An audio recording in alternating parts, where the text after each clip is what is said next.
Hello குட்டி சுட்டீஸ், Tamil kit stories with மீனுல இன்னைக்கு என்ன கதை பார்க்க போறோம் தெரியுமா? Cotton candy cravings in Japan village.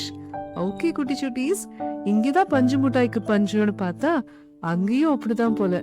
வாங்க கதைக்குள்ள போலாம். இவங்கதான் மீனாக்கா. இவங்களுக்கு பஞ்சு மிட்டாய்னா ரொம்ப பிடிக்குமா. அங்க காட்டன் கேண்டின்னு அழகா சொல்லுவாங்க.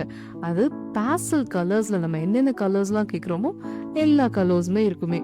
ஸோ இவங்க என்ன பண்ணுவாங்க, எப்போதுமே ஸ்கூல் முடிஞ்சு வந்தோன்னே அவங்களோட ஃப்ரெண்ட்ஸு, அவங்களுக்கு 5 பேர் தான் பெஸ்ட் ஃப்ரெண்ட்ஸ். யார் அப்படின்னா ஹனா, கெய்தோ, யுகாதா, யமாத்தோ, கவாஷி அப்படின்னு சொல்லிட்டு 5 பேர் அவங்களோட பெஸ்ட் ஃப்ரெண்ட்ஸா. எப்பொழுதுமே ஸ்கூல் முடிஞ்சு வந்தோன்னே அந்த ஜப்பான் வில்லேஜ் ஸ்ட்ரீட் இருக்கும் இல்லையா, அங்கதான் அவங்களுக்கு காட்டன் கேண்டீஸ்ல ரொம்ப பிடிக்குமா. பர்டிகுலரா அந்த ஒரு ஷாப்ல தான் சாப்பிடுவாங்களாம். மழைக்காலம் வேற வந்துருச்சு இல்லையா, கொடை எடுத்துட்டு கிளம்பியாச்சு.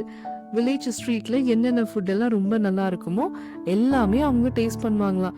ஃபுட்டு டேஸ்ட் பண்றதுல கொடையை கூட மறந்துட்டாங்களாம் மீனாக்கா. அவ்வளோ பிடிக்குமா அவங்களுக்கு. ஃபுட்ஸ்னா அவ்வளோ கிரேவிங்ஸ். அதுலயும் காட்டன் கேண்டினா சொல்லவே வேண்டாம், ரொம்ப பிடிக்குமா. அப்படிதான் இப்படி போயிட்டு இருந்துச்சா. அப்போ ஒரு நாள் என்னாச்சு, அவங்க சின்ன வயசு ஞாபகம்லாம் அவங்களுக்கு ஞாபகம் வந்துச்சு. குட்டி ஃப்ரெண்ட்ஸ் இருக்காங்க இல்லையா, அந்த 5 பேரு, ஹனா, கெய்தோ, யுகாதா, யமாதா, கவாஷி, எல்லாரையும் ஃபோன் பண்ணி வர வச்சாச்சு. வாங்க போலாம் அப்படின்னு சொல்லி. மழை வேற பெய்யுதுல, அதனால அவங்க எல்லாம் ஃபுல் பேக்டா வந்திருந்தாங்க. அதுவும் இல்லாம ஜப்பான் ஊர் ரொம்ப குளிரும் கூட. அவங்க ஸ்வெட்டர் போட்டு, ரெயின் கோட் போட்டு, அவங்களோட ட்ரெடிஷ்னலான அம்ப்ரெல்லாவும் வச்சிருந்தாங்க. அதுக்கப்புறம் என்ன, அங்க போய் காட்டன் கேண்டி வாங்குறது, அவங்களுக்கு இஷ்டப்பட்ட ஃபிளேவர்ஸ் சொல்லி வாங்கிக்கிறது, அப்புறம் ஸ்டார் ஷேப்பு, ஹார்ட் ஷேப்புன்னு, அப்புறம் பட்டர்ஃப்ளை ஷேப் எல்லாம் கூட வாங்கி சாப்பிட்டுட்டு ஜாலியா என்ஜாய் பண்ண காலமெல்லாம் ஞாபகம் வந்துச்சு. இப்பயும் அதே மாதிரி மழை பெய்யுதோ, ஆனா இவங்க எல்லாருமே நல்லா வளர்ந்துட்டாங்க. வளர்ந்துட்டா நமக்கு பிடிச்சதை சாப்பிடக்கூடாதா என்ன? நம்ம சாப்பிடலாம் இல்லையா? அதனால திருப்பி அவங்க என்ன பண்ணாங்க, எல்லாரையும் ஒண்ணு சேர்த்து திருப்பி அதே மாதிரி வில்லேஜ் ஸ்ட்ரீட்டுக்கு போய் பார்த்தா அங்க அதே மாதிரி ஷாப் ரொம்ப நாளா அப்படியே இருந்துச்சா. அதே மாதிரி காட்டன் கேண்டீஸ் எல்லாம் வாங்கி ஜாலியா சாப்பிட்டு என்ஜாய் பண்ணலாம் அப்படின்னு நினைச்சிட்டு இருந்தாங்க. ஆனா லைட்டா மழை பெஞ்சே பரவாயில்ல, அங்க பார்த்தா பயங்கரமான மழையா. யாருமே வெளியில போக கூடாது அப்படிங்கிற அளவுக்கு மழையா. இவரு கொஞ்ச நேரம் இருந்தாரு. குழந்தைங்க எல்லாம் சரி மழை விட்டோன்னு போலான்னு பார்த்தாங்க. இந்த மழை பார்த்தா விடுற மாதிரியே இல்ல. சரி வா, இப்போதைக்கு இந்த மழை விடாது, நம்ம எல்லாரும் ரெயின் கோட் போட்டு கிளம்பலாம்னு சொல்லி ரெயின் கோட்டை போட்டு அம்ப்ரெல்லா போட்டு எல்லாரும் கிளம்பிட்டாங்க. கிளம்பின உடனே தான் தெரியுது, அங்க போய் பார்த்தா கடை மூடி இருக்கு. இவ்ளோ மழையில யாரு கடை திறந்து வச்சிருப்பா சொல்லுங்க கிட்ஸ்? யாராவது திறந்து வச்சிருப்பாங்களா? இல்ல, காட்டன் கேண்டி ஷாப் க்ளோஸ்டு. இவங்களுக்கு என்ன பண்றதுன்னே புரியல. அதுவும் இல்லாம மீனாக்கா ரொம்ப சேட் ஆயிட்டாங்க. ஐயோ, நான் காட்டன் கேண்டி சாப்பிடலான்னு வந்தேன், இப்படி ஆயிடுச்சு அப்படின்னு. சரி ஓகே, கடை மூடிடுச்சு, நம்ம வீட்டுக்கு தான் போகணும் சொல்லி எல்லாரும் மீனாக்காவை காம்ப்ரமைஸ் பண்ணி அவங்க வீட்டுல கொண்டு போய் விட பார்த்தாங்க. விட்டோன்னு அவங்க அப்பா கெஞ்சி இருக்காரு இல்லையா, அவரு ரொம்ப நல்லவர். அவர் என்ன பண்ணாரு, எல்லா குழந்தைங்களுக்கும் சமைச்சு வச்சிருந்தாங்க. நீங்க இவ்வளோ டயர்டா வருவீங்கன்னு தெரியும், அதனால நான் எல்லாருக்குமே உங்க எல்லாருக்கும் ஃபுட் ப்ரிப்பேர் பண்ணிட்டேன், நீங்க சாப்பிட்டு போங்க அப்படின்னாரா. சரின்னு எல்லாரும் ஹாப்பியா சாப்பிட்டாங்க. அந்த மழைக்கும் அதுக்கும் சுட சுட சூப்பு, டெம்பூரா, அப்புறம் சூஷி எல்லாமே ரொம்ப நல்லா இருந்துச்சா. எல்லா குழந்தைங்களும் ஹாப்பியா சாப்பிட ஆரம்பிச்சிட்டாங்க. ஆனா நம்ம மினாக்கா என்ன பண்ணா, அவளுக்கு காட்டன் கேண்டி சாப்பிடலங்கிற ஒரு ஏக்கம் இருந்துகிட்டே இருந்துச்சு. அவளுக்கு எல்லாமே பட்டர்ஃப்ளை ஞாபகம் வருது, டெடி பியர்ல சாப்பிடுறது ஞாபகம் வருது. சாப்பாடு ஒழுங்கா அவளுக்கு போகவே இல்லை.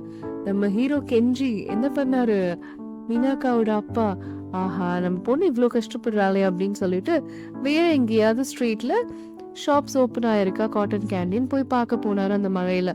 ஆனா எந்த ஷாப்புமே ஓப்பன் ஆகல. அப்புறம் இந்த குழந்தைங்க எல்லாம் வீட்டுக்கு வந்தோன்னு ரெயின் கோட்ஸ் அழகா போட்டிருந்தாங்க. ஏன்னா அங்க வெளியில வந்து வராண்டா மாதிரி இருக்கும், தண்ணி எல்லாம் வடிய விட்டுருந்தாங்க. அதை பார்த்தோன்னு கெஞ்சிக்கு, ஆஹா குழந்தைங்க ரொம்ப அழகா வளர்ந்துருக்காங்க அப்படின்னு சொல்லிட்டு சந்தோஷமா இருந்துச்சு. அப்ப இந்த குழந்தைங்களுக்கு நம்ம ஏதாவது ஹாப்பி நியூஸ் சொல்லணும் இல்லையா, அதனால அவர் என்ன பண்ணாரு, நீங்க எல்லா குழந்தைங்களையும் வெயிட் பண்ணுங்க, நான் உங்களுக்கு காட்டன் கேண்டி செஞ்சு தரேன்னு கெஞ்சி அப்பா சொன்னாரு. உடனே இவங்க எல்லாருக்கும் ரொம்ப சந்தோஷமாயிடுச்சு.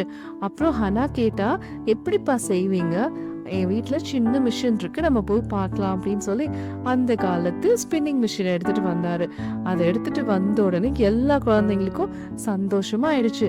காட்டன் கேண்டி எப்படி செய்யணும், என்னென்ன ஃபுட் கலர்ஸ் வேணுமோ அந்த ஃபுட் கலர்ஸ்லாம் எடுத்துக்கணும், அதுக்கப்புறம் சுகர் கிரானியல்ஸ் கொஞ்சம் எடுத்துக்கணும் அப்படின்னு சொல்லி அவங்க அப்பா அழகழகா சொல்லிட்டு இருந்தாராம். அதோட சேர்ந்து இந்த ஸ்பின்னிங் வீல்ல நம்ம ஃபர்ஸ்ட் ஹீட் பண்ணணும், அதுக்கப்புறம் காட்டன் கேண்டி சுத்த ஆரம்பிக்கணும்னு அவர் சொல்ல சொல்ல இந்த குழந்தைங்க எல்லாம் எல்லா ஃபுட் கலர்ஸையும் ஒன்னா ஊத்திட்டாங்களாம். பார்த்தா மிஷின் ஃபுல்லா காட்டன் கேண்டிஸா வந்துட்டு இருந்துச்சா. எல்லாருக்கும் ரொம்ப சந்தோஷமா, ஆஹா இவ்ளோ சூப்பரா இவ்ளோ வருதே, இவ்ளோ பெருசா வருதே இந்த மிஷின்லன்னு எல்லாருக்கும் ரொம்ப சந்தோஷமாயிடுச்சா. சரி ஓகேன்னு சொல்லிட்டு ஹனாக்கா, மினாக்கா, அதுக்கப்புறம் கைத்தோ, யுகாதா எல்லாருமே வந்து அவங்களுக்கு என்னென்ன ஷேப் வேணுமோ எல்லாரும் அந்தந்த ஷேப்ல சாப்பிட ஆரம்பிச்சிட்டாங்களாம். அப்ப மினாக்கா சொன்னாலாம், எனக்கு கண்டிப்பா ஸ்டார் ஷேப் தான் வேணும், அதுவும் இல்லாம பிங்க் கலர்ல தான் வேணும் அப்படின்னு. சரின்னு கெஞ்சி அப்பா அவளுக்கு அதையும் செஞ்சு கொடுத்தாங்களாம். எல்லாரும் என்ன சொன்னாங்க கெஞ்சி அப்பாக்கு, அரிகத்த கோசாய்மாஸ், தேங்க்யூ அப்படின்னு சொல்லி சொன்னாங்களாம் ஜாப்பனீஸ்ல. அதுவும் இல்லாம மீனாக்கு ரொம்ப பிடிச்சிருந்துச்சா. இவ்வளோ அழகா காட்டன் கேண்டி கிடைச்சிச்சு, பஞ்சு மிட்டாய் ரொம்ப அழகழகா செஞ்சு கொடுத்தீங்கப்பா அப்படின்னு. அது மட்டும் இல்லாம அவங்க அப்பா என்ன பண்ணாங்க, ஒரு பெரிய டேபிள், அதாவது தத்தாமி பாய் போட்டு, லோவா தான் இருக்கும் அந்த டேபிள், ஹைட்டா இருக்காது, எல்லாருக்கும் ஒவ்வொரு சீட் மாதிரி அந்த தத்தாமி பாயில உட்காந்துதான் அவங்க அந்த லோ டேபிள், டைனிங் டேபிள் எல்லாரும் ஒன்னா உட்காந்து சாப்பிடுவாங்களாம். எல்லா ஃப்ரெண்ட்ஸும் ரெய்னி டைம்ல சுட சுட சாப்பாடு, காட்டன் கேண்டி, வீட்டில் செஞ்ச காட்டன் கேண்டி எவ்வளவு சந்தோஷமா இருக்கும் இல்லையா. ரொம்ப அழகா என்ஜாய் பண்ணாங்களாம். அது மட்டும் இல்லாம ஹனாக்கா இந்த ஃபுட்ஸ் எல்லாம் அவளுக்கு பிடிக்கும்னு தெரிஞ்சு அவங்க அப்பா அதையும் பண்ணாங்களாம். அவ அதுக்கு தனியா அரிகத்தா கோசாய்மாஸ், கெஞ்சி, சான் அப்படின்னாலாம்.